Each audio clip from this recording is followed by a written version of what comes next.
Olá, boa tarde. Seja bem-vinda, professora Carolina, no Muito obrigada. evento. Boa tarde a todos os ouvintes, demais professores e pesquisadores que estão conosco na tarde de hoje. Eu vou substituir o professor Dr. Luiz Felipe de Oliveira no painel que abre a nossa tarde. A professora Carolina, ela é professora no Instituto de Relações Internacionais da Universidade de Brasília e doutora em Direito Internacional. E vai falar sobre as obrigações e responsabilidade internacional dos Estados em migração e refúgio, non-refoulement, refugiados ambientais e a pandemia. Eu sinto-me privilegiada, professora, a senhora não sabe, mas foi o primeiro artigo científico que eu li sobre o assunto. Então, para mim é uma satisfação estar aqui e ouvi-la. Um bom painel, a senhora tem 20 minutos para fazer a exposição, para que nós possamos depois, ao final, 10 minutos de debate e discussão. Muito obrigada. Muito obrigada, professora. Gostaria de cumprimentar todas e todos que estão assistindo esse congresso com esse recorde de participantes e uma programação sempre brilhante com pessoas muito interessadas em direito internacional, que nos orgulha muito, né, professora? E eu fico muito feliz que um artigo meu tenha sido de alguma valia para você e para alunos, enfim, e colegas sobre o tema de refugiados ambientais, enfim, temas de migração, sobre os quais eu trabalho, já trabalhava há um tempinho sobre isso. Então, a minha fala de hoje vai ser sobre a questão, como a professora Júlia mencionou, a questão das obrigações e responsabilidades internacionais dos Estados em temas de migração e refúgio, especificamente do princípio do non-refoulement, ou da não-devolução, a questão dos refugiados ambientais e no contexto da pandemia da Covid-19.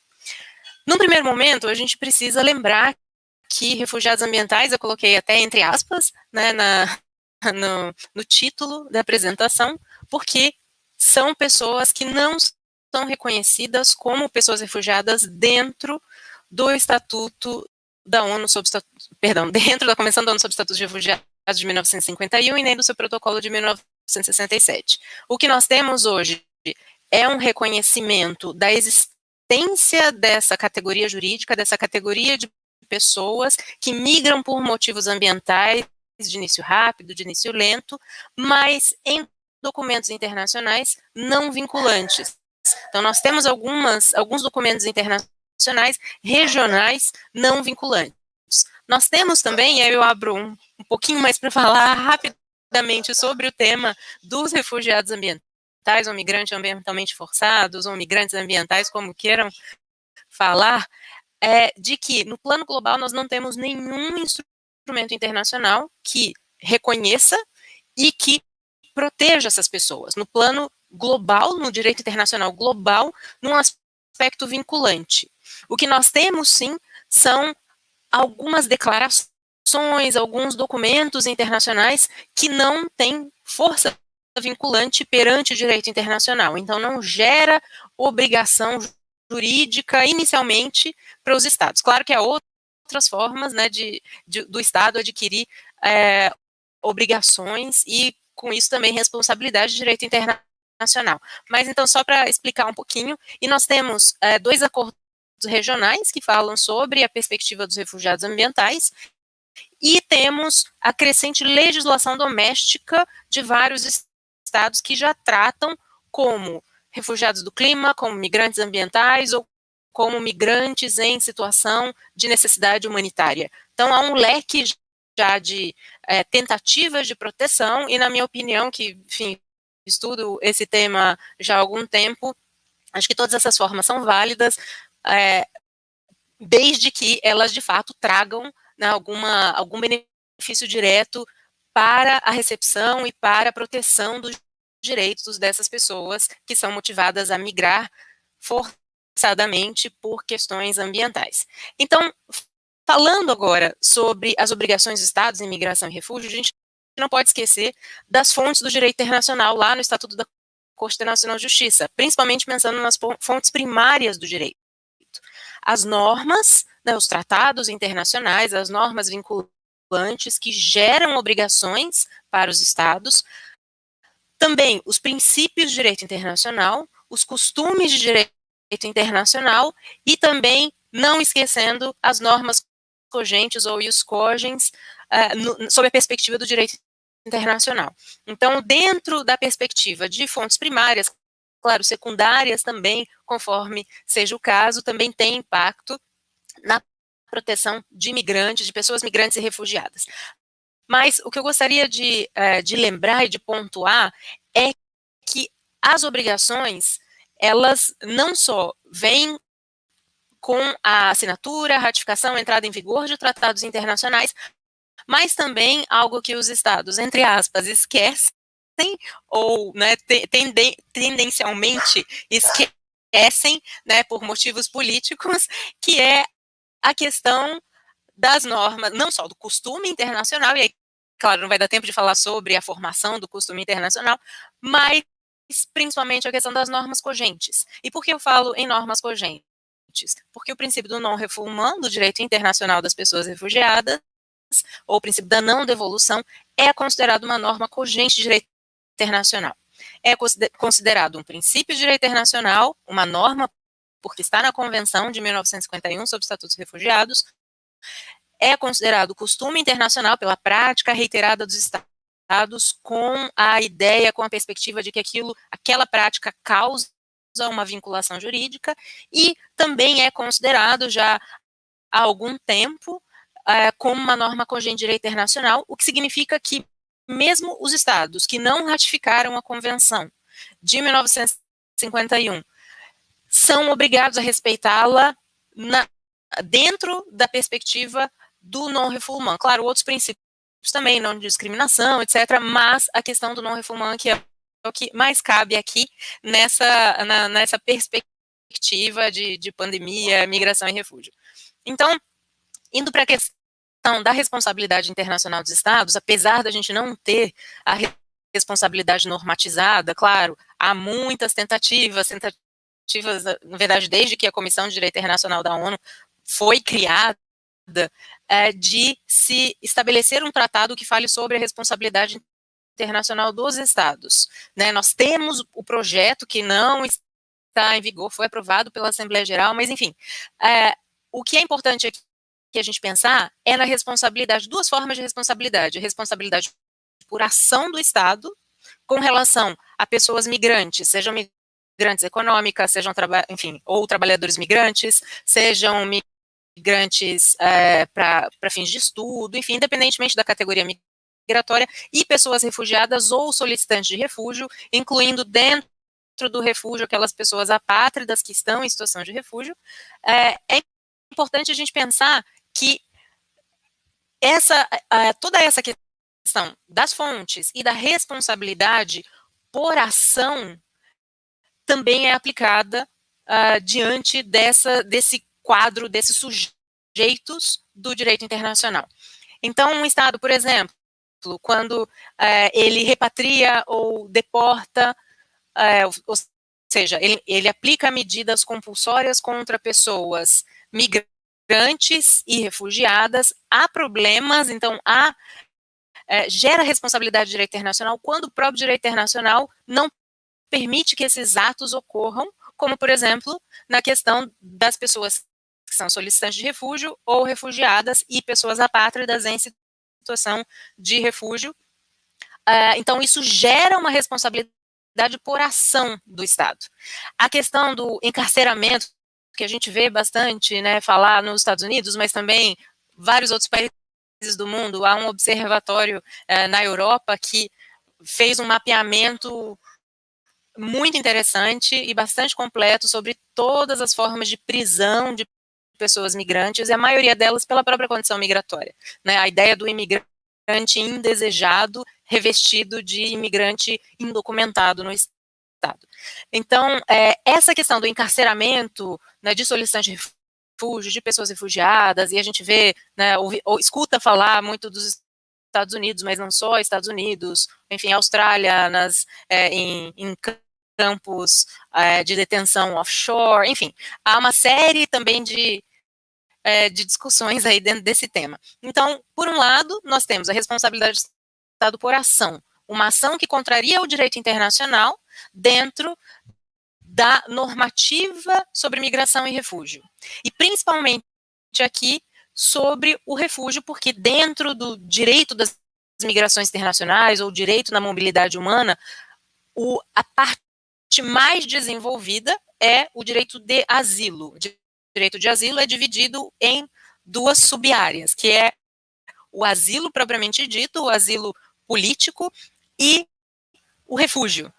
Então, e eu costumo dizer para os meus alunos, logo no primeiro dia de aula, que a gente não pode confundir essas duas figuras jurídicas, embora o refúgio coloque a questão de perseguição política fundada, o temor de perseguição por motivos políticos, e a gente tem que tomar mais cuidado ainda quando a gente vai traduzir de outros idiomas para o português.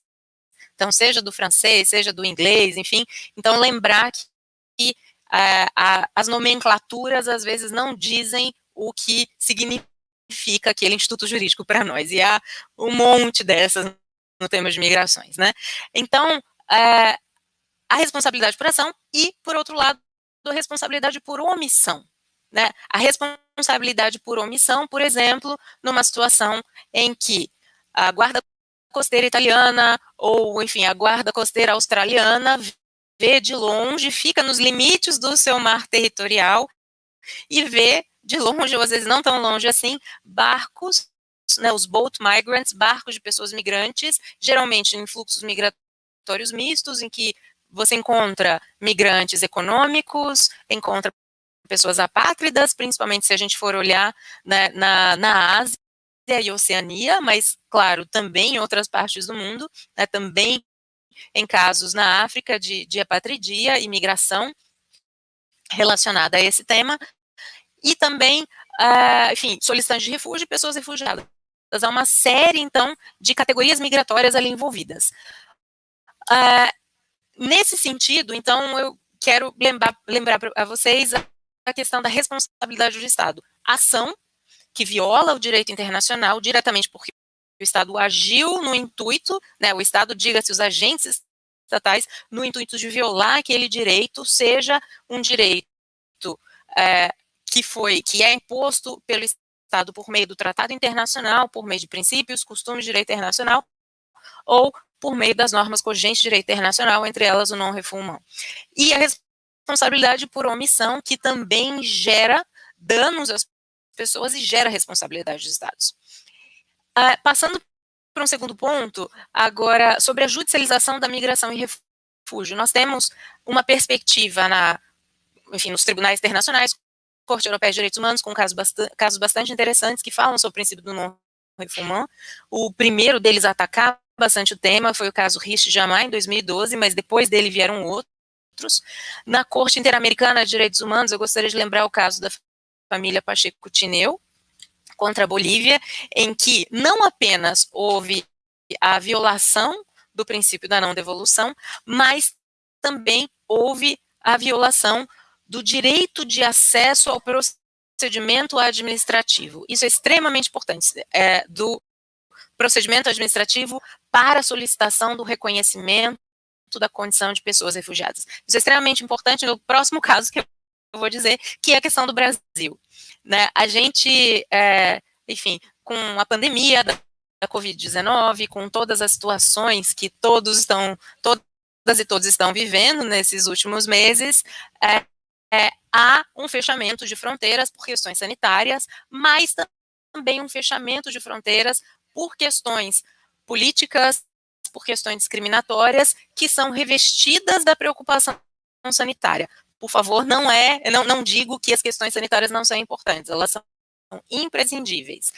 Mas, mesmo dentro dessa situação de exceção, né, dentro dessa situação inesperada, por assim dizer, os mecanismos administrativos de solicitação do reconhecimento da condição de pessoa refugiada, de admissão no território de pessoas que querem aceder ao procedimento, né, e também de pessoas apátridas em situação de refúgio, ele não está suspenso, esses procedimentos não estão suspensos perante o direito internacional, por mais que uma outra norma interna queira assim dizer. Então, para o caso do Brasil, agora, 20 de agosto, bem recente, a Justiça Federal, lá no Acre, concedeu uma liminar impedindo o governo brasileiro de impor medidas compulsórias contra um grupo de pessoas venezuelanas e colombianas que entraram por Epitaciolândia, pelo Acre, e estariam supostamente em condição migratória irregular. Por quê? Quem conhece a região amazônica, ou enfim, alguns locais de fronteira, sabe que o posto migratório não está absolutamente na entrada, né, enfim, exatamente na fronteira, ela está a alguns quilômetros, alguns metros, enfim. Então, no momento que essas pessoas entraram e foram buscar a regularização migratória, nesse caso, o pedido para reconhecimento da condição de pessoas refugiadas, a Polícia Federal já entendeu que eles entraram de forma irregular, sendo que nem sempre há o posto próximo ou a fiscalização. Então, sim, eu estou vendo uma pergunta. Oi, professora Vera. Que bom, sim, ia chegar lá, exatamente agora. E essa liminar, ela ataca, que foi uma liminar solicitada pelo Ministério Público Federal, ela ataca justamente a portaria interministerial número 1 de 2020, de 29 de julho de 2020, que é do Ministério da Justiça, Ministério da Saúde e Casa Civil, que coloca como,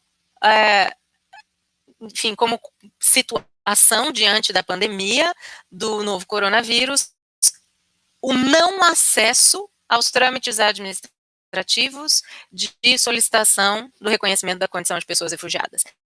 E essa portaria e outras, né, portarias já do Ministério da Justiça e Segurança Pública, que já tem tratado do tema, muito antes até da pandemia, não apenas são ilegais perante a nossa legislação, porque elas estão hierarquicamente inferiores à própria lei de migração, à lei de refúgio, como também são inconstitucionais, pelo fato, essa portaria especificamente, pelo fato de impedir qualquer pessoa de acesso ao procedimento administrativo, no caso, solicitação de refúgio. Mas ela é inconstitucional, ela é válida até o final do mês de agosto, e já se diz que ela será renovada. Ela, então, inconstitucional, ilegal e contrária ao direito internacional.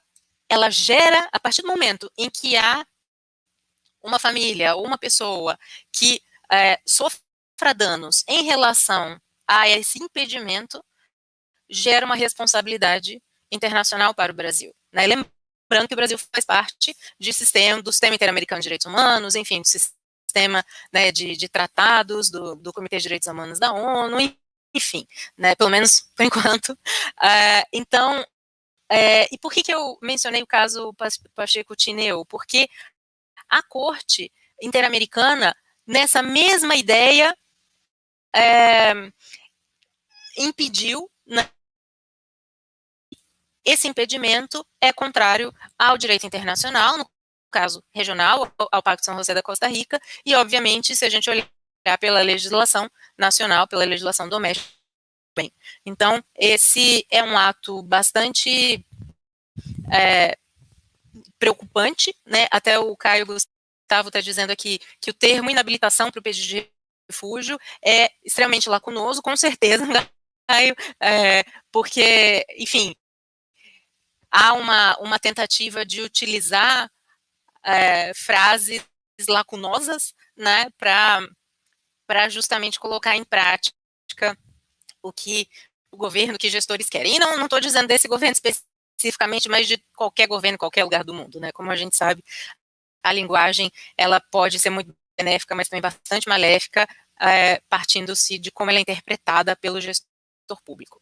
E além disso, e já quase tentando terminar, porque eu não vi meu tempo, perdoe, professora, mas eu vou tentar, já indo para as conclusões, o Comitê de Direitos Humanos da ONU, né, o Comitê de Tratados, do Tratado do Pacto Internacional sobre Direitos Civis e Políticos, em janeiro deste ano, em janeiro de 2020, decidiu um caso de uma pessoa de Kiribati, ou Kiribati, como se fala em inglês, contra a Nova Zelândia, porque essa pessoa tinha feito o pedido de reconhecimento da condição de pessoa refugiada. Na verdade, ele e a família pediram reconhecimento em 2015, a Nova Zelândia negou, foi judicializada, então houve o pedido administrativo, houve a judicialização e houve a negativa. E eu até costumo dizer para os meus alunos, eu dou aula mais para alunos de relações internacionais do que direito, mas isso serve mais para os alunos de direito, de que o advogado, o defensor, tem que se atentar não só à letra da lei, mas à própria jurisprudência, no caso doméstica, internacional, quando fizeram um pedido, né, ao juiz. Então, nesse caso específico, o pedido foi reconhecer como pessoa refugiada dentro da Convenção de 51. Enfim, esse pedido era fadado a ser negativo. Por quê? Porque a Convenção não coloca a situação de causas ambientais que levem ao reconhecimento do refúgio propriamente dito. Há outras formas que podem ser utilizadas, como eu mencionei no início, mas no caso da Nova Zelândia não tem legislação específica ainda sobre os refugiados ambientais ou migrantes ambientalmente forçados. Então, o que o comitê fez? O comitê disse, olha, essa pessoa não pode ser devolvida, essa família não pode ser devolvida para Kiribati, porque não há condições de garantir o direito à vida dessa pessoa e dessa família. Pelo fato de que o estado já não tem água potável, é um estado insular, enfim, há diminuição do espaço territorial, uma série de situações que fazem com que não se possa garantir o direito à vida. Então, o comitê entendeu, olha, havendo essa dúvida de que o direito à vida vai ser preservado, aplica o non-refoulement. Isso é fantástico, né, para quem, como eu, trabalha com temas de refugiados ambientais há tanto tempo. Mas isso tem um problema, porque essa decisão não é vinculante. Em tese, ela seria vinculante apenas à Nova Zelândia, mas ela não é vinculante para outros estados, e ela é uma decisão de um comitê de tratados, que é extremamente importante, e é um precedente extremamente importante, mas a gente não pode esquecer que entre a decisão e a aplicabilidade da decisão, assim como entre a legislação, a norma jurídica internacional e a aplicação, existe um longo caminho, e ainda mais diante de toda a situação política e econômica que nós estamos vivendo. E agora, realmente, para fechar, professora, a pergunta que fica é, as obrigações e as responsabilidades dos estados estão suspensas por causa da pandemia, da Covid-19? Né? É óbvio que não. Né? Óbvio para a gente que estuda direito internacional, que trabalha com temas de migração e refúgio, mas os estados, como nós temos visto, vários estados, não são só aqueles que são reconhecidamente, enfim, fechadores, entre aspas, de fronteiras, que são estados que impedem mesmo o ingresso de pessoas migrantes e refugiadas nos seus territórios, seus espaços geográficos, mas outros países que nem têm uma tradição migratória tão intensa assim. Né? Então, a questão da pandemia, claro, né, o fechamento de fronteiras é justificado pelo trânsito, para evitar o trânsito de pessoas, e para evitar a proliferação do vírus. Mas ela tem sido utilizada, e aí é inegável, principalmente por governos mais para o lado da direita, né? Não estou dizendo que governos de esquerda não façam isso também, não tomem essas medidas, mas é muito mais nítido em governos que, de fato, entendem que a migração não é benéfica, e que ficam com aquela ideia de que os migrantes vão tirar os trabalhos dos nossos nacionais.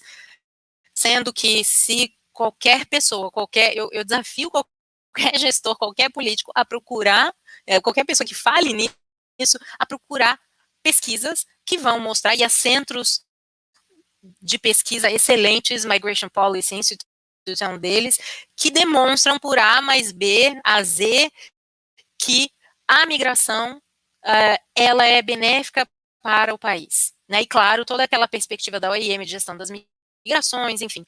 Então, não apenas é ilegal do ponto de vista internacional impedir o acesso à proteção internacional, né, em casos, por exemplo, do non-refoulement, as entradas irregulares, é aí que está, né, é interessante você pensar e se dar conta de que numa situação de fechamento de fronteiras, os estados dizem, agora ninguém mais vai entrar. Não, é exatamente o contrário, as pessoas continuam a migrar, só que por rotas não vigiadas, por rotas mais perigosas, fomentando o contrabando de imigrantes, e fomentando também toda sorte de violações de direitos humanos. O que nós temos tido são denúncias da sociedade civil, claro, com todas as dificuldades que isso impõe, né, sobre a situação, não só no Brasil, mas nos Estados Unidos com o México, que, enfim, é algo bastante conhecido de nós. A sociedade civil faz um papel fundamental